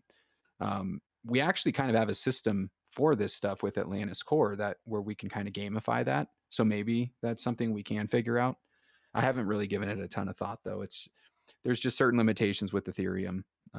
If I can come up with something elegant that isn't like too clever, I guess, or crazy with off-chain requirements, then yeah, I think it makes sense to include, because I know it's just painful paying all the gas fees right now. 5 options says, can we use Surf for minting towels or just ETH? So it's actually only Surf that you're using, but we will give you the option to supply either. But so if you supply ETH, it will simply, the very first thing that'll happen in the function is if you supply it ETH, it's going to take that ETH, it's going to go buy Surf with it, and then it's going to lock the Surf up for you to mint that towel. So it'll work just like it is if you do in either S3D or on the Whirlpool, where it does that for you under the hood, right? Where it buys the appropriate amount of Surf. But yeah, you'll be able to send either in. And it would be something like you could just send any amount of Surf in, and as long as you have enough to mint at least one towel, a whole towel, it won't mint fractions. It will mint it and then just give you a refund for any of the Surf that's left over, and it can use the Uniswap price as the oracle, because I think Uniswap has this TWAP built in, which acts as a pretty quality oracle. So yeah, just kind of some extra info there on the towels. Buy high, sell low. Mr. Wildcard says, what type of pizza is better, Chicago deep dish or New York flat crust? I'll tell you which one hurts my stomach more, the Chicago deep dish. But that probably makes it better, right? The more pain my stomach is in, the more tasty that thing probably is the lesson I've learned so far. Or Detroit style, not the question. Yeah, and I'd probably say Chicago deep dish. I do like really crispy thin crust pizza though as well too, and it doesn't hurt my stomach as much because I think it's just more of a gluten thing. I'm not someone who's like, I think I'm very clearly gluten intolerant, but I just don't really do anything about it. I'm trying to be more mindful of it now because there's just something about constantly like having an upset stomach that isn't fun. And anytime I just cut gluten out, it goes away. So it's just more of a self-control thing, and I just need to get over it, and I'm working on it.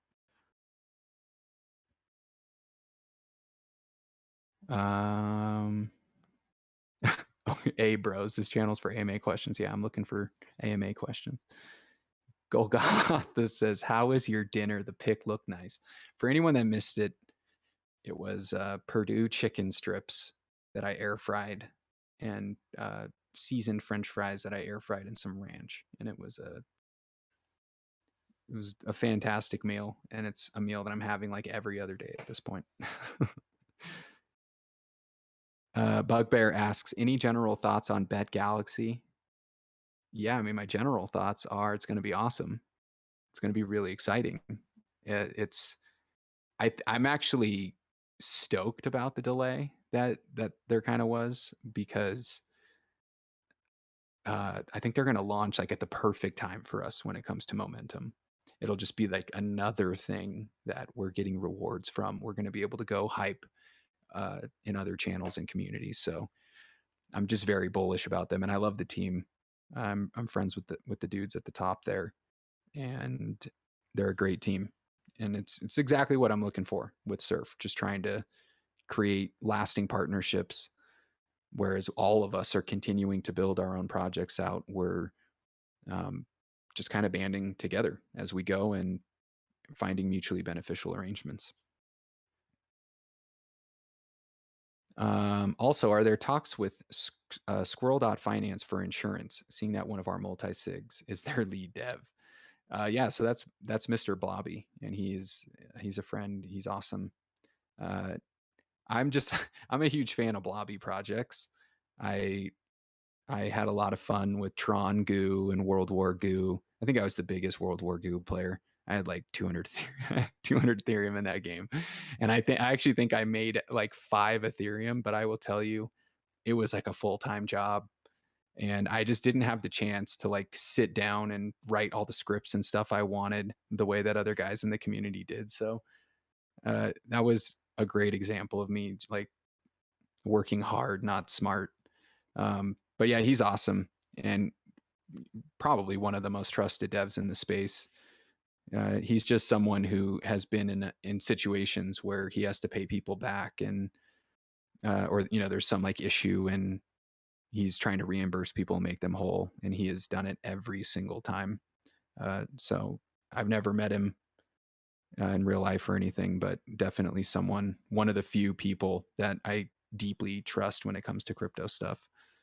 But yeah, we'll figure something out when it comes to Squirrel. I think it just makes sense to try to have a solid actual kind of development partnership with them in some way. But we were launching around the same time, so I just will be honest and say I haven't like done a deep dive on Squirrel. I haven't done a deep dive on anything since Surf, really, since I started working on it. So I'm not totally aware of the best way for us to plug in with them yet.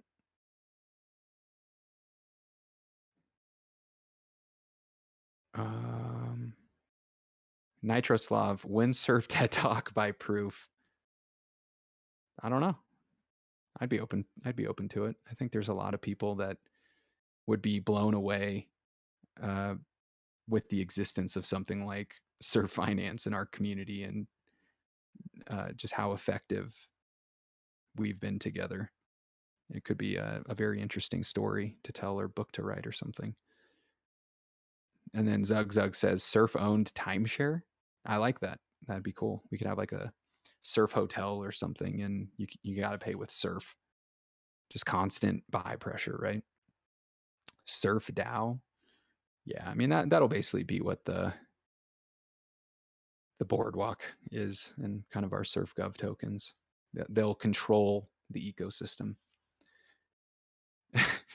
2 says, my understanding is SolDev is basically the big friendly AI here to bless us with dope contracts entirely consumed by building. I mean, that's probably a decent understanding of it. What's your best epic voiceover voice from Whiskey?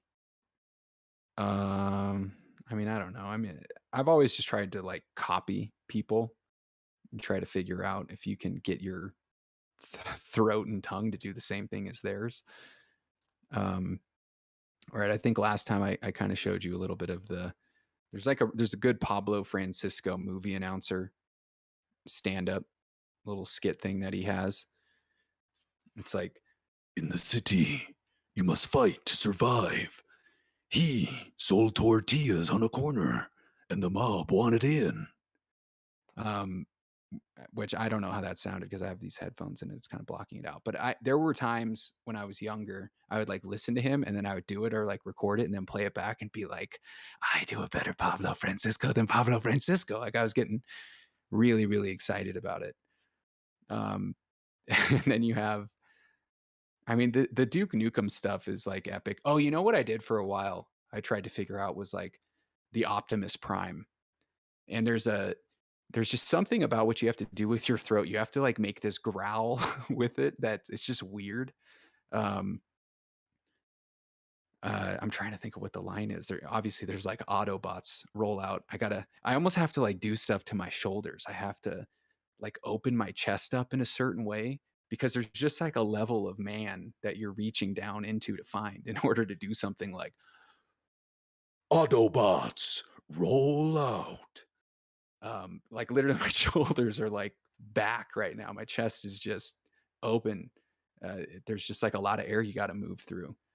I think during that first Transformers movie, who's the villain? Is it Starscream?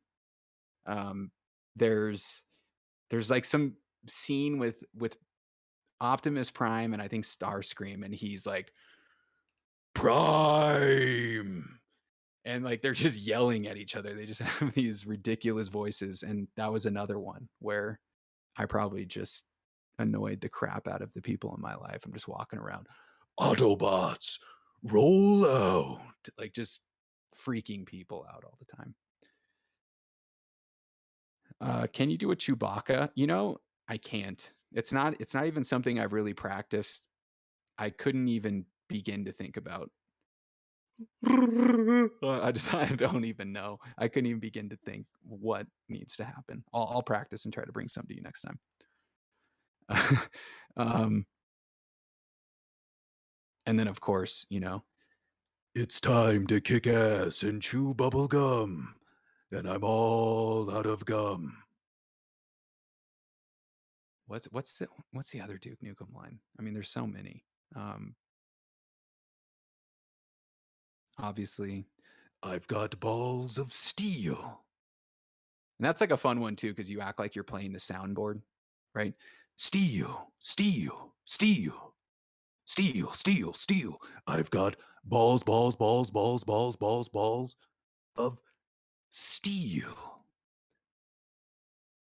I don't know if there's another Duke Nukem line. There's at least one more Duke Nukem line that's really good that I can do. I'll think of it.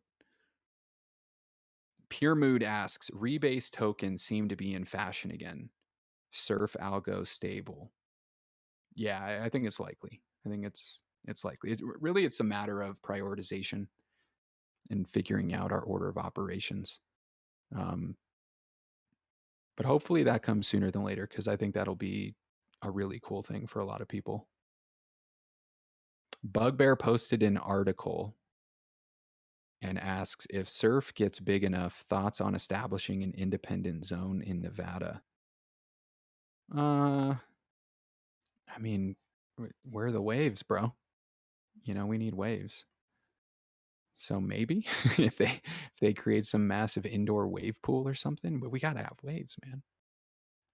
It's probably gonna be like some kind of island destination of some sort.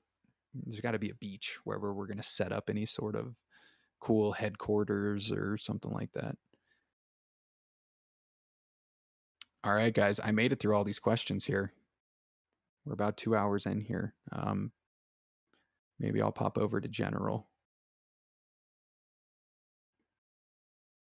and see what you guys have been talking about here. If you got any more questions, Adam, I'm gonna read through general here and I'll pop back and then we can call it from there.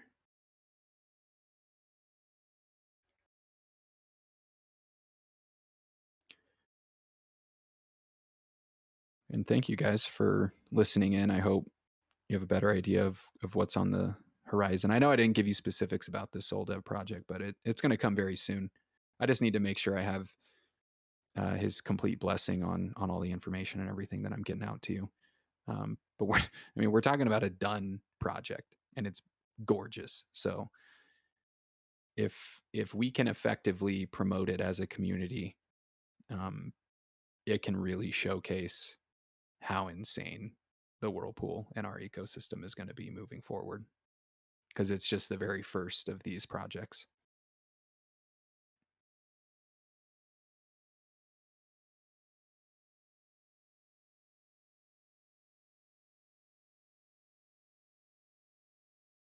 All right, so cool. It doesn't really look like I was missing any questions or anything in general. Just kind of a lot of discussion.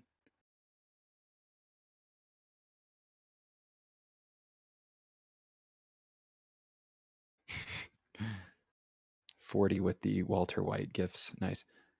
I am the one that knocks. Who knocks, right? Say my name.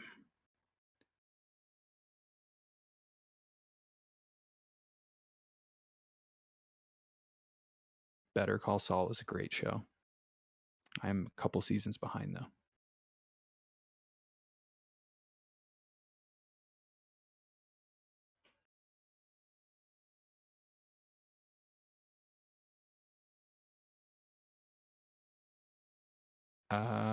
Okay, I made it through all this general stuff. Win Surf Snake. I don't know. I got to talk to Smurf. See what's going on with that. That'd be so much fun. I would play that. Announce winners of the surf, by the way. Okay, yeah, let's look through here. Looks like we have no more new questions. So let's go back and see who's going to win 100 surf. So the idea was the top 3 questions that got the surfboard boost emoji were going to earn 100 surf.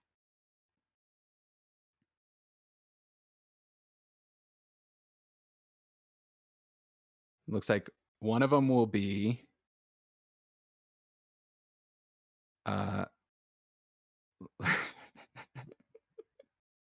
Do it. Do it. One of them will be Lord W with his longtime listener, first time caller. Can we talk about him? Impermanent loss. Congratulations, Lord W, with 100 surf. We have how big is your PayPal balance? I don't think that was a very good question. It seemed pretty boring. Smash with his what are the marketing plans? That might be one that got 3 votes. And then CAG. All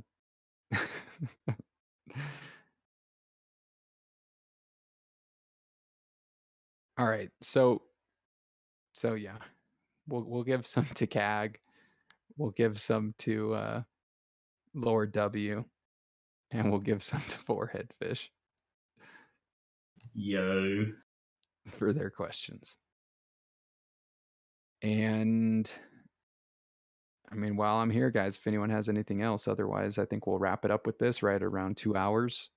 Thanks for hanging out. I hope it was informative. We'll try to do this every week or two, keep you up to speed on where we're at. But, you know, my biggest goal is just to keep you guys excited, because you should be. You really should be. I think it's going to be comical when everything really just comes together, which we're witnessing right now. So thank you all. And we got one more question here. May I ask what the last book you read was? Yeah, I'm in the middle of reading. Let me grab it. One sec. Whoa.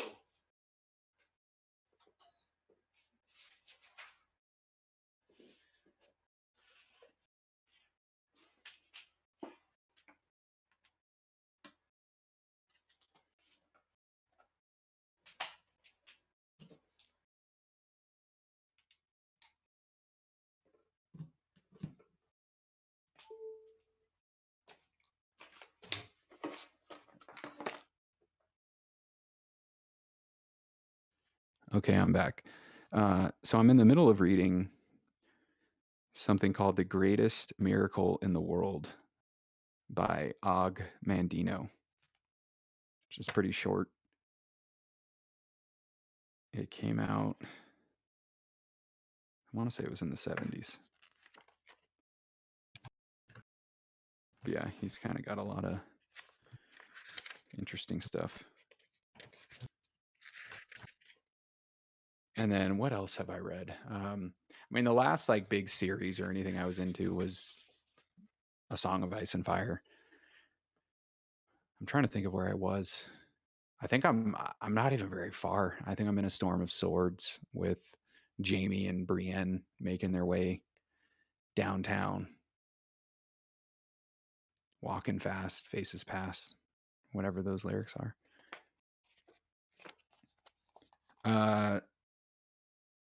I would have. So 40 asked sativa, indica, or hybrid. I think I would have just immediately said sativa in the past, but I'm probably leaning more towards hybrids in general nowadays, but just kind of recognizing they have different purposes. I have insomnia and I don't like it, but I just can't really shut my brain down. So indica helps a lot with that. Like there's definitely times it forces my eyelids closed, which is pretty insane. Where I'm just like, wow, I've just haven't experienced this stuff. Like I see other people just fall asleep. I'm like, how do you go to sleep? That requires your brain to turn off.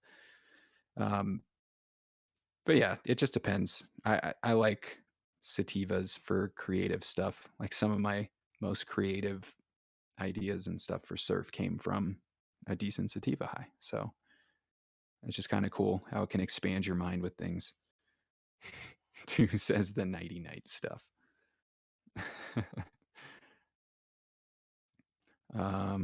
Oh yeah, I mean, I don't even know if everyone on here is aware, but so Two has been making these cards, and it's like the Surf Finance collection. And Two, man, if you got them like handy, you should post at least your last two because they're just so cool, even if it's just in the AMA questions channel.